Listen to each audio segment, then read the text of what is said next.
Hello everyone. Today we have this double concentrated beast Hu Tao deck, and of course I've made this deck to try out the new concentrated horned crocodile. Now the character itself, third addition to our concentrated beast collection. Most notable part about the whole kit is the fact that the burst can heal you a lot.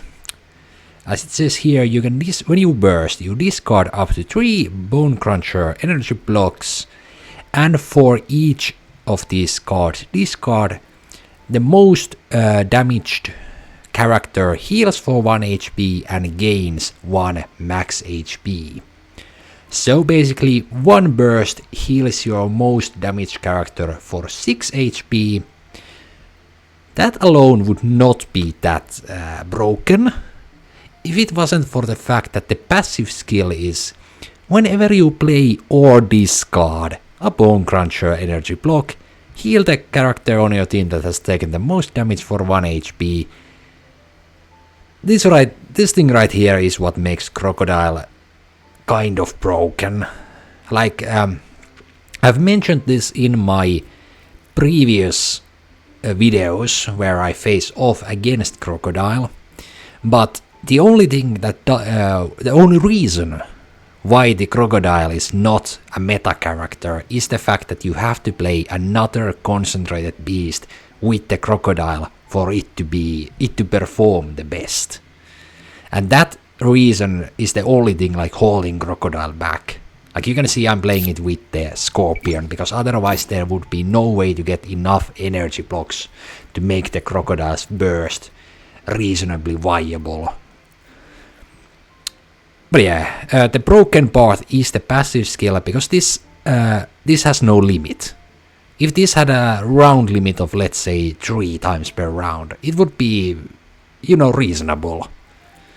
But because this has no limit, every time you discard a Bone Cruncher block, you just get HP and HP and HP and HP and HP, and you just heal a lot if you have built your deck around healing. But yeah, nothing very special with the kit itself. Like, we are taking advantage of this passive skill. The burst, if you didn't know, this heals in a like the up to 3 discards from the burst. This heals like as one big chunk. Like it's either +2, +4, or +6 HP, depending on the amount of Bone Cruncher blocks discarded. So this is like one big amount of HP at once, but the passive skill activates 1 by 1. So if you discard 3 cards with the burst, the passive skill activates 1 HP, 1 HP, 1 HP. And because of how it works, we are utilizing it with Hu Tao and Rightful Reward. Of course, with the Rightful Reward, whenever you get take damage, your active character takes damage or is healed, you gain points, and when you get enough points, you gain energy. And of course, Hu Tao Rightful Reward is a classic combo ever since Rightful Reward was released. And like I already mentioned, the Scorpion is here to create us more Bone Cruncher energy blocks. Yeah, Bone Cruncher energy blocks, because the Crocodile itself is quite bad at creating those. And of course the Scorpion is very good in creating those, as you only need to do a skill, and then the passive skill creates them at the end of the round. Otherwise, the cards you can see here: Veteran's Visage, Maiden's Fading Beauty, once again for the reason to show the properties, how you can take more advantage of the passive skill to get more value out of the heals, with the dice or the extra healing. Talent cards, no need to play 2 copies for the Crocodile. I'm just playing two copies of the talent card to showcase it better. Other than that, quite simple stuff. Notable parts, probably we have the Flying Squad attack and Countdown to Showdown, so we have some cards to discard with the Bone Cruncher blocks. Liu Xu as the way to more easily burst Crocodile. mostly. Can also be used to burst the Scorpion faster, depending whatever you go for. Other than that, Fortress of Meropide, of course, once again, because of the nature how the healing from Crocodile works, Meropide is quite good, well, quite easy to activate with the Crocodile. In retrospect, after playing this deck, I played a few Arena of Champions challenges with this one.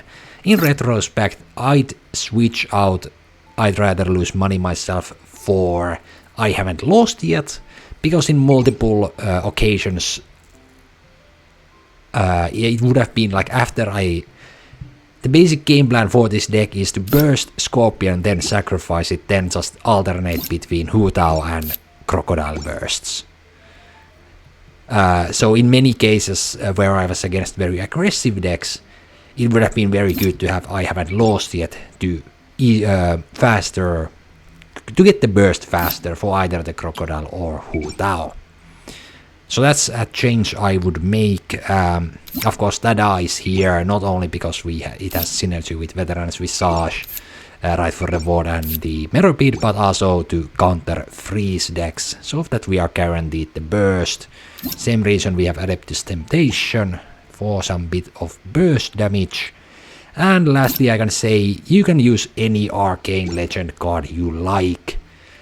I just was, because you know the Crocodile Burst has the max HP increase, I thought it would be funny to try to get very high HP characters with this Arcane card.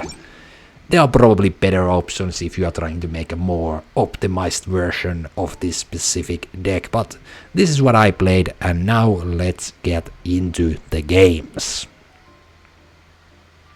And here we have the first game against Yoimiya Wriothesley Yelan. Quite a classic aggressive combo deck. I thought it would be a fine way to showcase the healing capabilities of this deck. Of course, we are, like I mentioned before, we are going for the sort of game plan where you want to burst the Scorpion, then sacrifice it. And the Scorpion burst is not even like absolutely necessary to do. It's good to do since it gives you a lot of damage, especially if you get the max 3 discards from the Bone Cruncher blocks, but it is not necessary. By the way, if you didn't know, the Crocodile's talent card, once per round when you play a Bone Cruncher block like I just did, heal the character that has taken the most damage for 1 HP. And you can see here we use it to get value from Veteran's Visage, like that. Quite the fun starting hand. We were really lucky with the dice, so that was really nice. So we are able to do a double skill here, meaning that we should have a couple energy blocks at the top of our deck. Of course, my opponent's game plan is very predictable. The only way I could snipe Yoimiya is if I had a fast action switch for the start of next round and 2 Hydro dice.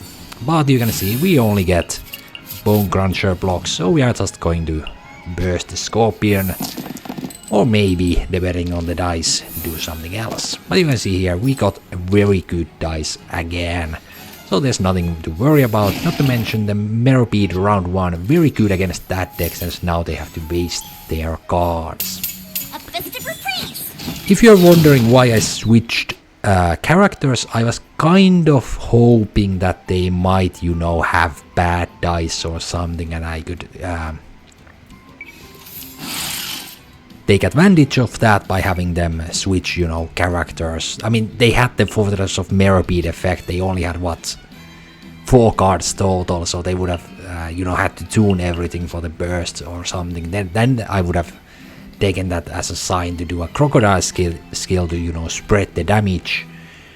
But since they could easily just burst, and especially because they played poor Princess right there, I decided to switch back to Scorpion and burst Scorpion right here. Now, of course, because we discard Bone Cruncher blocks, the Crocodile is going to heal our characters, like so. And once again, you can see Veterans with Saw is very good for this deck. The 3-cost version, of course, a bit too expensive if you are not using Timaeus or Golden House to discount it. Now we take care of Yoimiya, like so. And there you, by the way, I didn't mention it earlier, the only way to create Bone Cruncher blocks with the Crocodile is to do the elemental skill, where you put the most expensive card in your hand to the bottom of your deck and you gain 1 Bone Cruncher block, like you just saw there. And because that is the only way with the talent card, of course, to create Bone Cruncher blocks with Crocodile alone, it is the reason why you basically, if you want to get good value from Crocodile, you have to play another concentrated beast. Of course, in this matchup I did not get rightful reward early on, so we are not going to see Hu-Tao burst here, but at the very least we see the basic game plan, just going for the Scorpion burst and Crocodile skills. You can easily take out most opponents. We do not go for the arcane card there. I simply concluded, you know, there's nowhere for Yelan to do enough damage. I'm completely fine, no matter what. Of course, there was the Mystic Soup, but they did not get lucky with that. So I'm actually able to burst the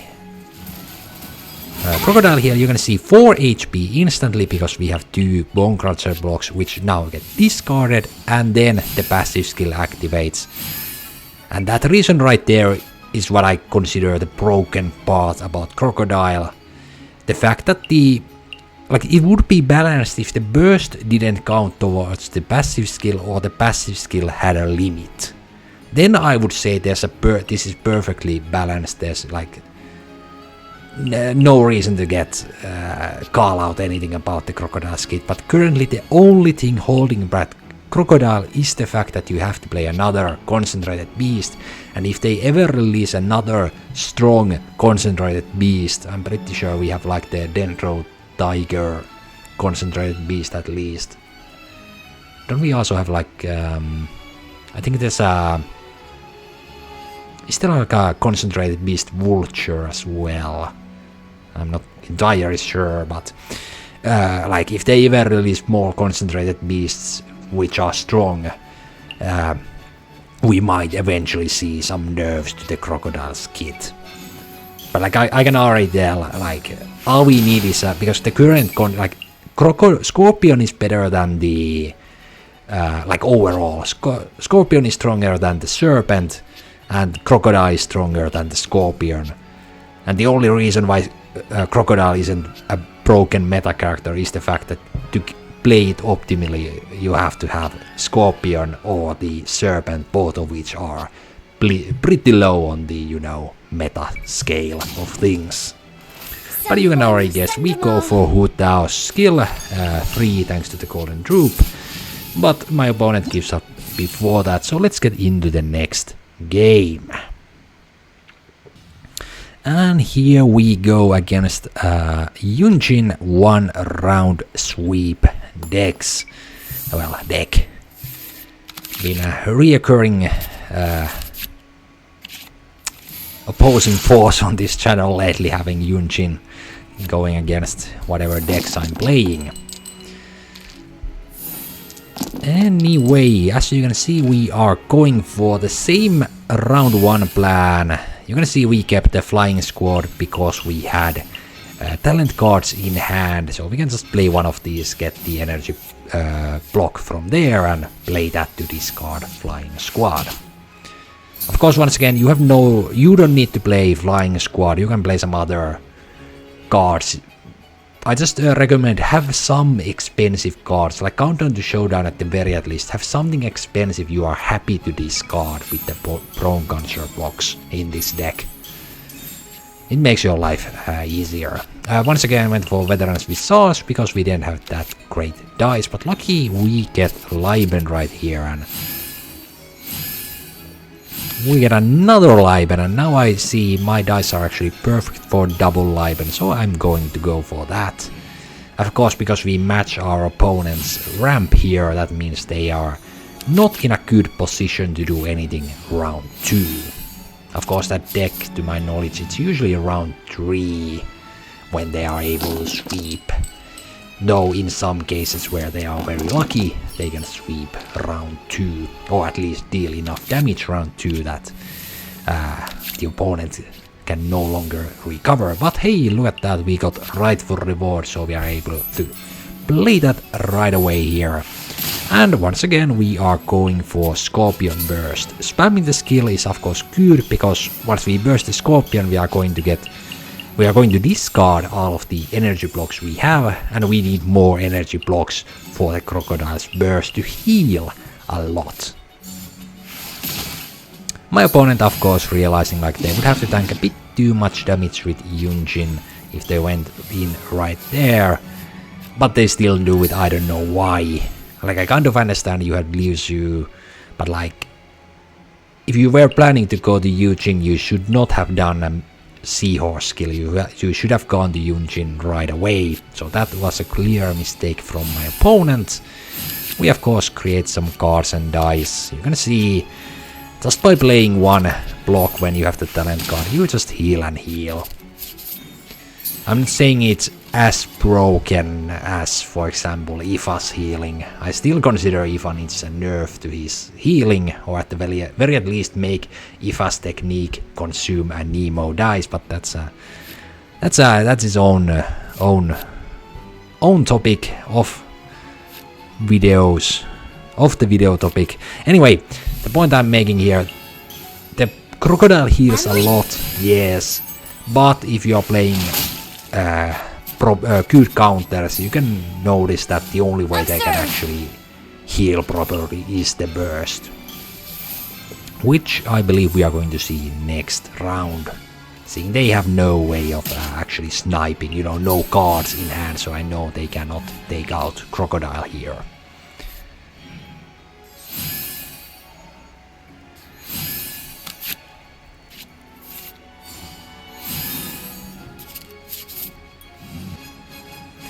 Now you can see Hu Tao doesn't yet have much energy, but we are just going to burst now with the max discard, so plus 6 HP instantly, and then all of the passive skill activations with the Maiden's Fading Beauty as well, and suddenly we have Hu Tao at full energy. Not to mention Crocodile back to 13 HP. Like it says in the skill description for the elemental burst, it increases the max HP, which is why the max HP has increased. Well, we create some dice there with the Veteran's Visage, of course, a little bit of swap stalling, since I don't want to spend all of my dice and then let them sweep with Yunjin. But now I see they don't have much dice left, I just go for Hu Tao burst, so we get back to collecting the second one with the burst. I even go for a skill, because this way I threaten to one-tap both Seahorse and Yunjin, so they are forced to stay on Zhongli at the start of next round. Of course, if they were good, they would sweep to Seahorse anyway and sacrifice it.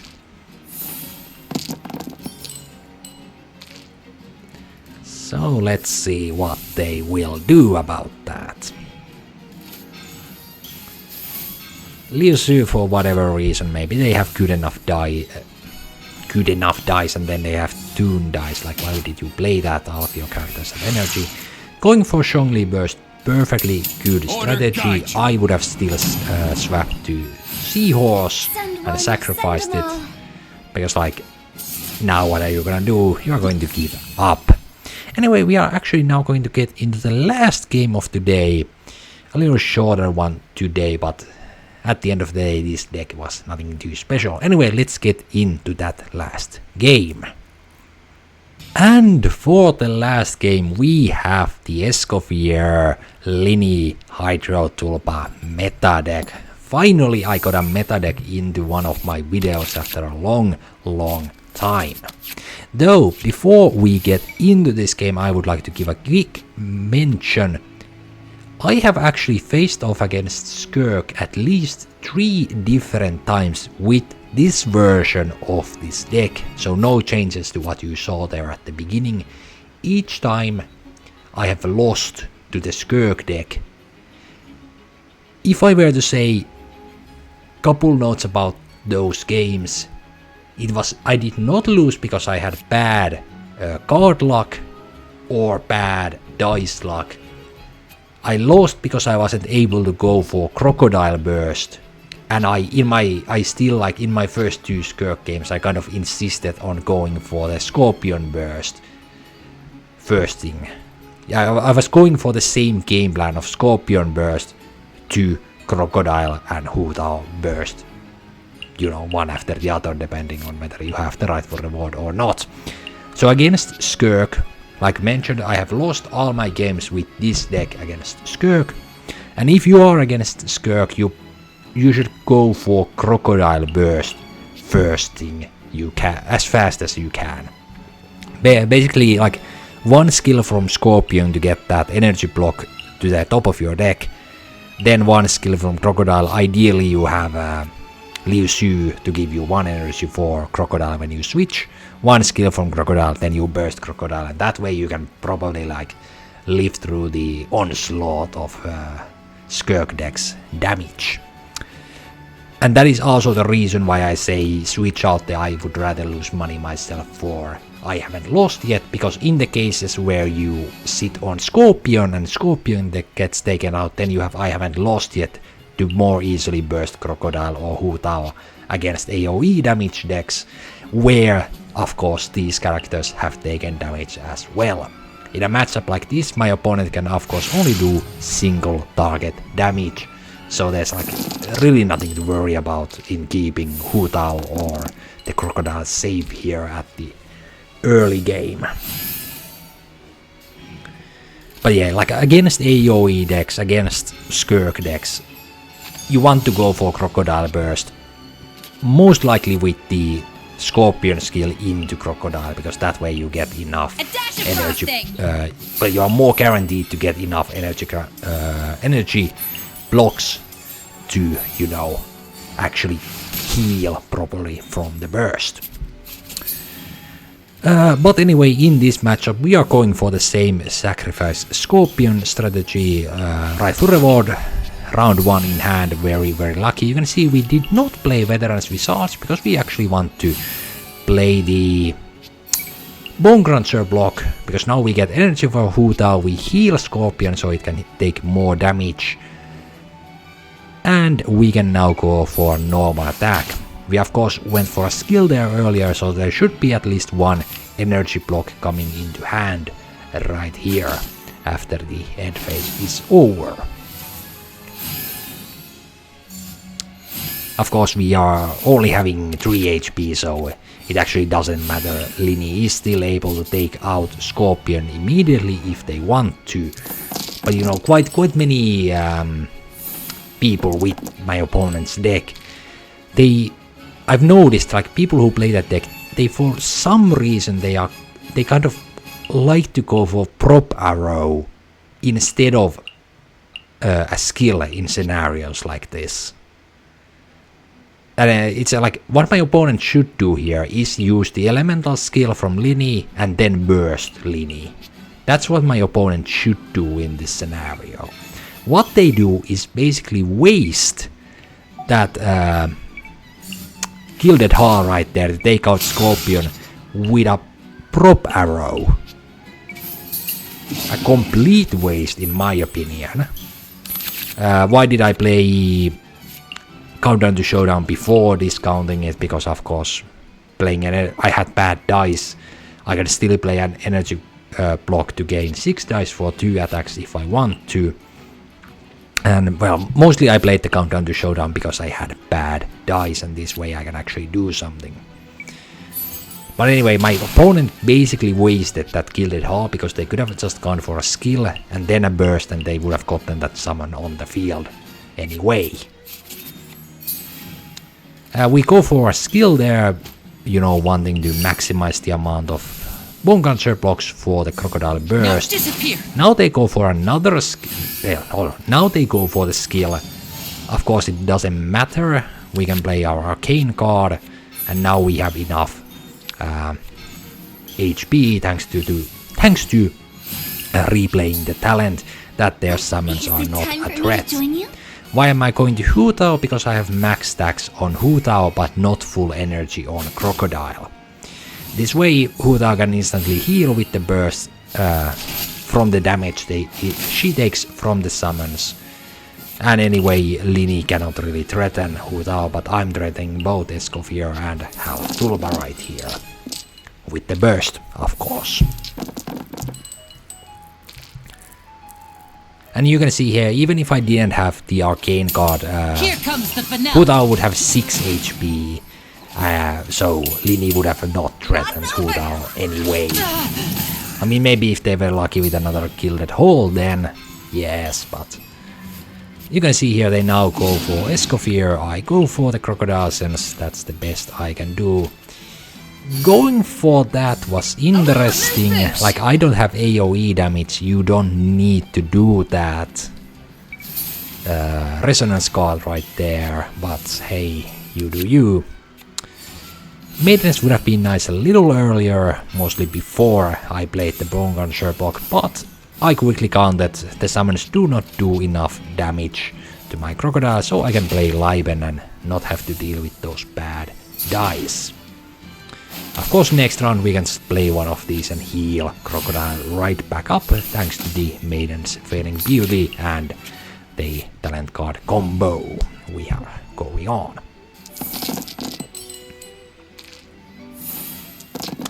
And we get some decent dice this round. Combined with Liben's Omni Die, we are looking very, very good. Looking for one more Bone Cruncher there, so that when we eventually burst the Crocodile, we would have gotten max healing from that. But thanks to just doing a skill, that was actually kind of pointless. No surprise they go for Escoffier's skill, but here's the reason. Why did you play that Resonance card? Without it, Escoffier would have had enough HP to survive this following Crocodile burst. Of course, now Crocodile takes all of that damage, and the follow-ups go mostly to Hu Tao. Actually, take it kind of 50-50. Oh yeah, because I've already increased with the Arcane card Crocodile's HP as well, so when you look at the percentage, the Crocodile was the lower HP character. There's of course no way for my opponent here to stop the Hu Tao from bursting, and we can take out Tulba with our next burst, like so. And now even if their summons bring Hu Tao so close to dying that Lini would be able to finish it off, Crocodile has talent card, Crocodile has Maiden Fading Beauty and 9 HP. There's really not much they can do.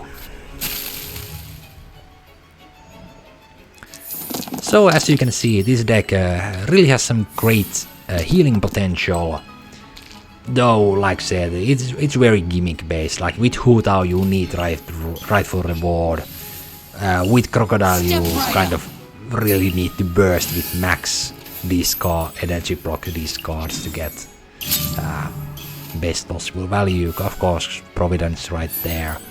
We go for a norm attacks because at this stage, like, there's no need. I could keep Hu Tao alive, but there's really no need to do that.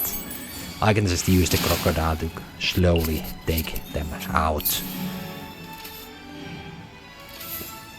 We play the Bone Cruncher block for some HP, you know, just to be sure. And we are back to 13 HP, and you can see unless they have another Lotus Crisp, Lini will be taken out here by our next burst.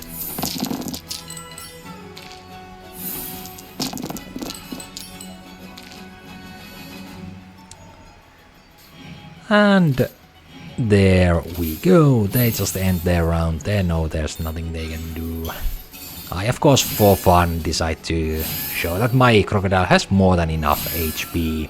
16 max HP indeed. My show.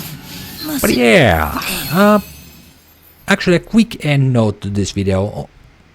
Just because I showcased only aggro decks, you can absolutely do well against stall decks as well. In stall matchups, just go for the Scorpion Burst followed by Crocodile skill spam and the whenever you have the Hu-Tao Burst, well then use the Hu-Tao Burst.